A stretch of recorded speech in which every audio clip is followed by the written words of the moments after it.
Welcome to our Hong Kong Brief Show. I am your host, Jenny.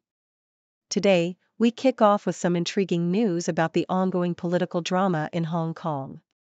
Police have summoned the brother of Paul Ha Hoi-chun, a key figure in the so-called Hong Kong Parliament, as part of their investigation into this controversial group that promotes self-determination and even held a virtual swearing-in ceremony. It's a tense situation that highlights the authorities' crackdown on activism perceived as subversive. Next up, let's talk about the stock market roller coaster. Hong Kong's Hang Seng Index dropped by 1.1% amidst worries over sluggish retail sales in mainland China during the holiday week. Despite some gains in mainland markets, local investors remain cautious, especially after HSBC's plan to privatize Hang Seng Bank sparked both excitement and skepticism. It's a reminder of how interconnected and sensitive regional markets can be. Finally, the NBA's return to China after 6 years is making headlines. The league is eager to reconnect with its massive Chinese fan base through preseason games and social media engagement. However, navigating the delicate political landscape remains a challenge, as the league balances business opportunities with diplomatic sensitivities. This high-stakes comeback shows just how important China is to the NBA's global strategy. Please everyone, stay tuned for the detailed stories. The South China Morning Post reports on the ongoing crackdown by Hong Kong authorities against activists involved in the so-called Hong Kong Parliament, a group accused of attempting to subvert the Chinese government by promoting self-determination and drafting a Hong Kong constitution. Recently, police summoned the brother of Paul Ha, a Taiwan-based activist, to assist with an investigation, adding to the pressure on the group's members and their families. The group's activities, including a virtual election in 2022 that saw over 15,700 votes cast for its first parliament, have been deemed illegal by authorities, with several members, including Ha, accused of participating in the election and swearing-in ceremonies. The police have also targeted family members, summoning Hao Chungyu's mother and other relatives, illustrating the broad scope of the government's efforts to suppress this pro-democracy movement and intimidate supporters. Meanwhile, in Hong Kong's financial scene, the South China Morning Post reports on the decline of the local stock market driven by disappointing retail sales during China's Golden Week holiday. The Hang Seng Index fell by 1.1%, reflecting concerns over sluggish consumer spending in mainland China, which showed a slower growth rate of 3.3% during the holiday period, less than half the growth seen in May and below September's overall retail sales. Despite some positive signs such as a 27% surge in Hang Seng Bank shares following HSBC's privatization proposal, other major companies like SMIC and Alibaba experienced declines, highlighting ongoing economic uncertainties. The data reveal a cautious outlook for Hong Kong's economy, with retail and catering sales growth slowing, and the broader Asian markets showing mixed results amid these concerns about domestic consumption and economic recovery. Finally, CNN covers the NBA's cautious return to China, a market vital for its global revenue but fraught with geopolitical risks. Fans like Buc paid nearly $1,000 for tickets to preseason games in Macau, eager to reconnect with the league after a 6-year hiatus caused by political tensions following a controversial tweet supporting Hong Kong protests. The league's re-entry into China symbolizes a significant step in rebuilding its presence, with billions of dollars at stake from merchandise, sponsorships, and media rights. However, experts warn that the NBA must navigate carefully to avoid reigniting tensions, especially given Beijing's sensitivities and the league's previous missteps, such as the 2019 controversy involving Houston Rockets general manager Daryl Morey. As the league seeks to capitalize on China's booming basketball culture and vast fan base, it must also manage the delicate balance of respecting local political boundaries while maintaining its global brand, understanding that any miscalculation could jeopardize its lucrative Chinese market and its broader international ambitions.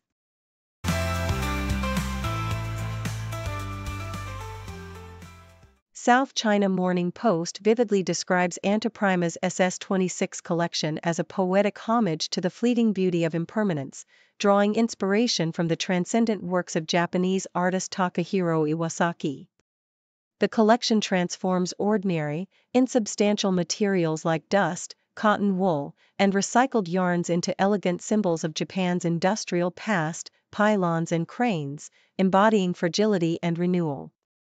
Through architectural lines, inverted forms, and translucent layers, the designs evoke a delicate sense of movement and lightness, challenging traditional notions of proportion and structure. The vibrant palette of primaries contrasted with pastel tones echoes Iwasaki's themes of disorder and harmony, while biodegradable and recycled fabrics tell stories of sustainability and beauty in discarded objects, making each piece a wearable testament to impermanence and resilience. South China Morning Post details CK Life Sciences' strategic move to merge Polynoma with Nasdaq-listed Transcode Therapeutics, aiming to accelerate the development of innovative anti-cancer therapies. This merger, facilitated through a substantial exchange of shares and a $25 million investment, positions CK Life to hold a commanding 90.7% stake in Transcode, leveraging the combined pipeline of tumor-agnostic vaccines and RNA therapeutics. The integration promises to enhance the potential of Polynoma's melanoma vaccine cevaprotimatel alongside Transcode's metastatic cancer projects, creating a multifaceted approach to combating cancer's resistance mechanisms. CK Life's Deputy Chairman Alan Yu emphasizes that this move not only broadens access to capital markets but also sharpens their focus on early-stage, transformative cancer treatments, aiming to unlock unprecedented therapeutic possibilities and deliver more durable patient responses. Nikkei Asia reports HSBC's bold proposal to privatize Hang Seng Bank in a $13.6 billion cash deal, signaling a significant shift in Hong Kong's banking landscape. The offer, at a premium of over 30% on the last closing price, would see HSBC fully acquire Hang Seng, turning it into a wholly owned subsidiary while preserving its distinct brand and operations. HSBC asserts that the privatization aligns with its strategic vision of strengthening its presence in Hong Kong as a vital financial hub connecting international markets with mainland China. Despite the promising prospects, analysts acknowledge the challenges posed by rising bad loans and governance complexities inherent in parent-subsidiary structures. The move reflects HSBC's confidence in Hong Kong's future as a global financial nexus, even as it navigates the risks associated with the local real estate sector and regulatory considerations.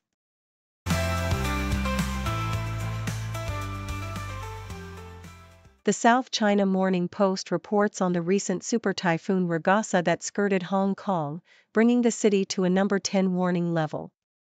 Despite advanced warnings and massive evacuations, the storm caused injuries and property damage, sparking a debate about the dangers of storm chasing. Incidents like a man swimming at a closed beach and crowds gathering along promenades highlighted the reckless thrill-seeking behaviors that pose risks to public safety.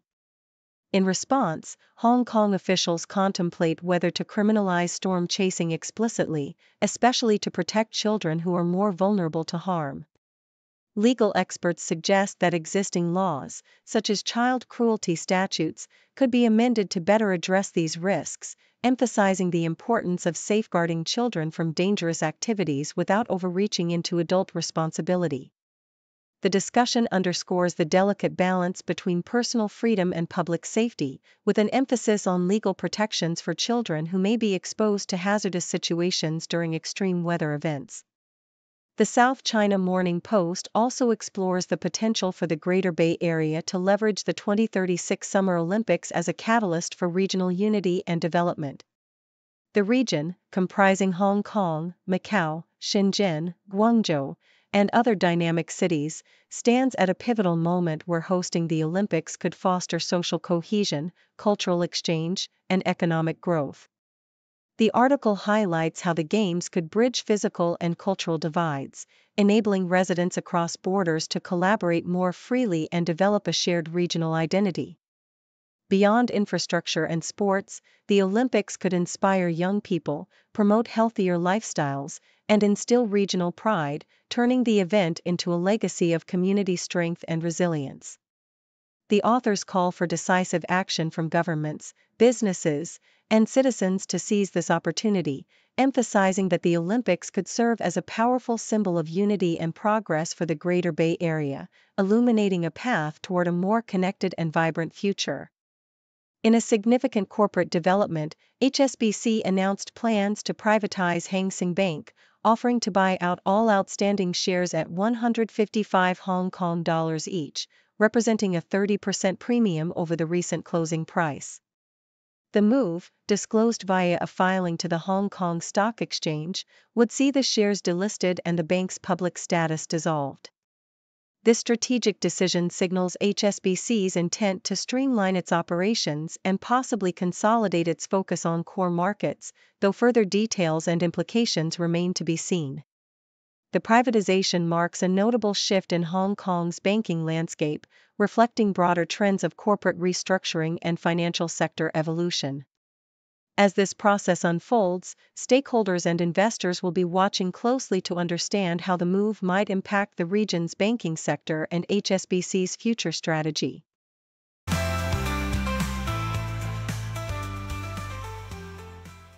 South China Morning Post vividly captures the inspiring journey of Joe Lauder, a former jockey turned entrepreneur, as he prepares to undertake an extraordinary 3,000 kilometers run from Beijing to Hong Kong over 60 days. This monumental feat aims to raise $1 million for the Action Asia Foundation, supporting people with disabilities through rehabilitation, job training, and mentorship programs. Lauder's story is one of resilience and purpose, having overcome a serious back injury sustained during his racing days, and now channeling his grit into a cause that symbolizes courage, carrying shoes to honor wheelchair users and inspiring a ripple effect of kindness and empowerment along his route. Accompanied by students and engaging with local communities, Lauder's journey is not just a physical challenge but a heartfelt mission to foster awareness and aid for those who cannot run themselves. Morgan Stanley's insights into Hong Kong's burgeoning role as a vital bridge between China and the global investment community reveal a city awakening to new opportunities. The article highlights a resurgence of foreign investor interest in Chinese markets, driven by breakthroughs in AI and government initiatives to stimulate growth. With Hong Kong's stock market soaring to near a 4-year high, the city is experiencing a flood of liquidity, fueled by record-breaking IPOs, including major tech and biotech firms that are tapping into China's innovation-driven sectors. The city's strategic position, bolstered by reforms and its well-developed services ecosystem, continues to attract multinational companies seeking to list their China and Asia operations.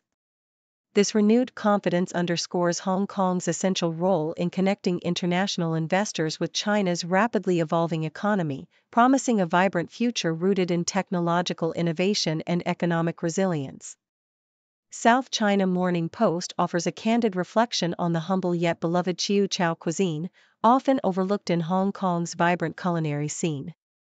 Unlike the more glamorous or trendy regional dishes, Chiu Chow food is portrayed as the plain librarian, unassuming but deeply rooted in tradition.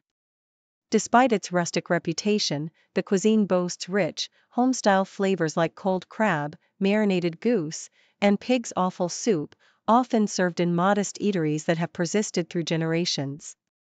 The recent closure of a legendary fine dining spot, Sheng Hing Chiu Chow, left a void in the community, but the survival of casual establishments like Tak Ki and Kam Hing signals resilience and ongoing appreciation for this understated culinary heritage. While not glamorous or trendy, Chiu Chow cuisine continues to thrive in Hong Kong's diverse food landscape, earning respect for its authenticity and cultural significance.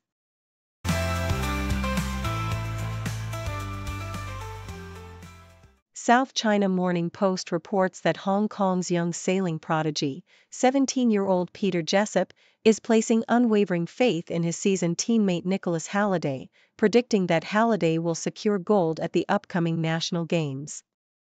Jessup, a debutante, expressed his confidence that Halliday, the reigning Asian champion and a recent winner on the sailing Grand Slam circuit, will not only make it to the finals but also clinch the top spot. Jessup, who recently debuted at the World Championships, hopes to qualify for the finals by finishing in the top 4 during the preliminary rounds, aiming for a top 6 finish or near medal placement.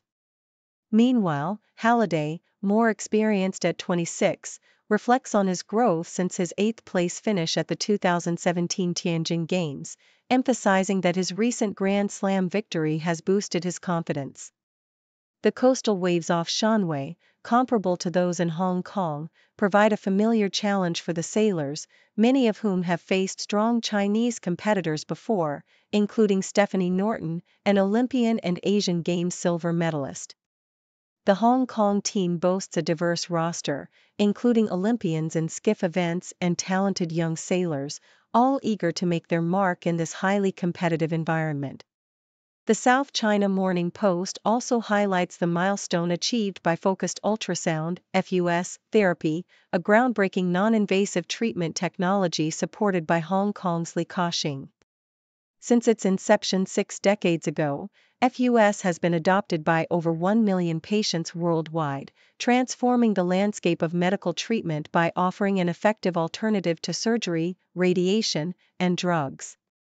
Neil Castle, chairman of the Focused Ultrasound Foundation, notes that recent years have marked a pivotal inflection point in FUS's adoption, with its use expanding dramatically across more than 200 diseases and a surge in device manufacturers from just 5 to 77 globally. The technology's versatility is evident in its application to treat liver, pancreatic, and prostate cancers, with over 150,000 treatments performed last year alone.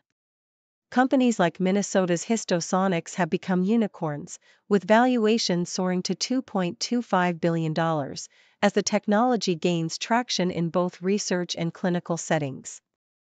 In Hong Kong, Li Ka-shing has played a proactive role by donating histosonic machines to hospitals, supporting further research and broadening access to this innovative treatment. The future looks promising, with ongoing clinical trials exploring FUS's potential for neurological conditions like Parkinson's disease, leveraging its ability to temporarily open the blood-brain barrier and enhance drug delivery to the brain. Thank you for tuning in.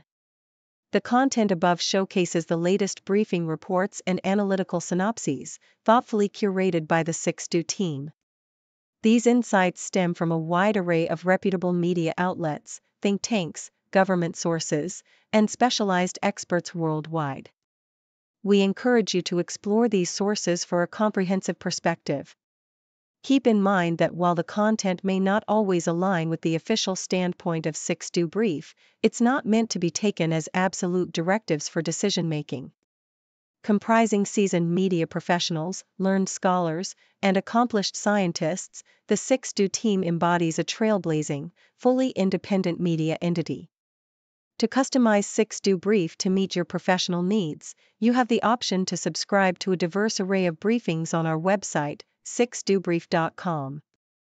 Regardless of your location, you can conveniently receive 6Do Brief via email. Scrolling through the headlines, another crazy day. 6 degrees of stories, connecting in a way. From the weather to the sports, and everything we see. People making news on TV screens for free. 6 degree world, where the news comes in a whirl. Every story ties together like a ribbon in a twirl. Sit back and watch it all, big and small they call. From city lights to countryside, we're connected after all.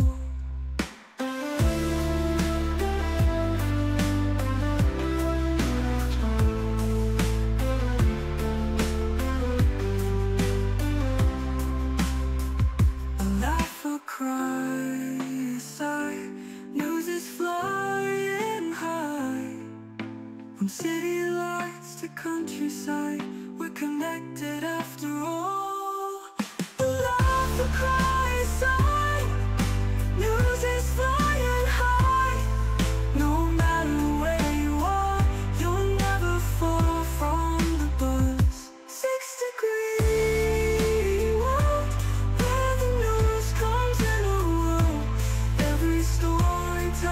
together